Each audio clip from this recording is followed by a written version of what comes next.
Hello, everybody.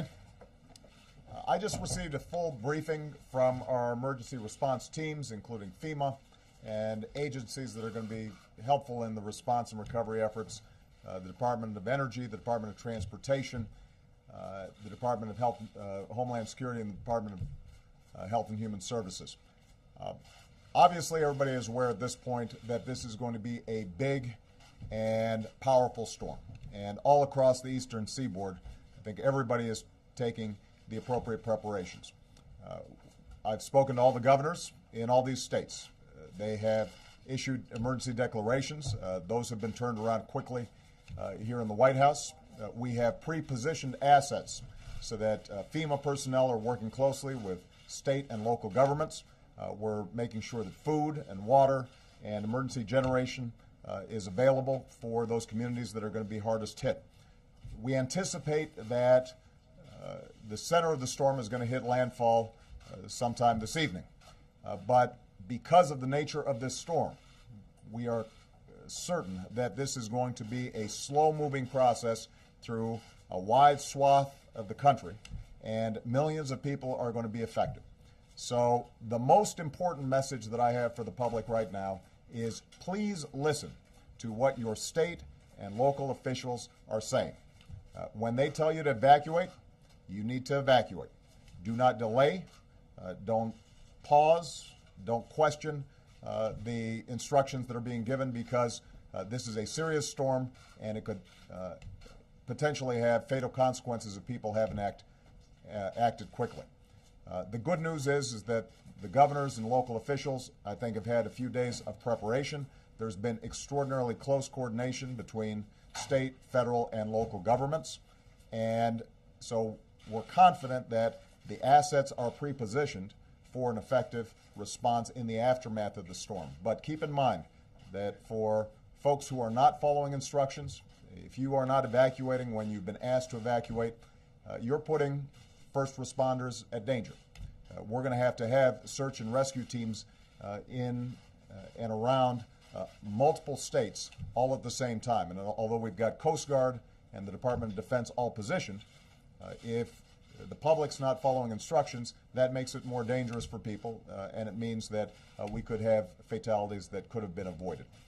Transportation is going to be tied up for a long time, and probably the most significant impact for a lot of people, in addition to flooding, is going to be getting power back on. We anticipate that there are going to be a lot of trees down, a lot of water, and despite the fact that the power companies are working very closely with their various state officials and local officials to make sure that they are bringing in as many assets as possible and getting those ready in preparation for the storm, the fact is that a lot of these emergency crews are not going to be able to get into position to start restoring power until some of these winds have died down. And because of the nature of this storm, that may take several days. So the public should anticipate that there's going to be a lot of power outages, and it may take time for that power to get back on. The same is true with transportation. There are going to be a lot of backlogs, and even after the storm has cleared, it's going to take a considerable amount of time for airlines, subways, trains, and so forth, potentially to get back on schedule, depending on the amount of damage that has occurred. Let me summarize just by saying that I'm extraordinarily grateful for the cooperation of our state and local officials. The conversations that I've had with all the governors indicate that at this point there are no unmet needs. I think everybody is taking this very seriously. We've got pre-positioned all the resources that we need, but right now the key is to make sure that the public is following instructions. For those of you who still need additional information about how to respond, you can go to ready.gov. That's ready.gov, and that website should provide you with all the information that your family needs in terms of how you can prepare for this storm. Our thoughts and prayers go out to all the people who are potentially affected. We are extraordinarily grateful for our first responders because they're going to be working 24/7 around the clock nonstop. And I want to make sure that our thoughts and prayers go out to all those who may end up be dealing with a very difficult situation over the next several days. Last point I'll make, though. this is going to be a big storm. It's going to be a difficult storm.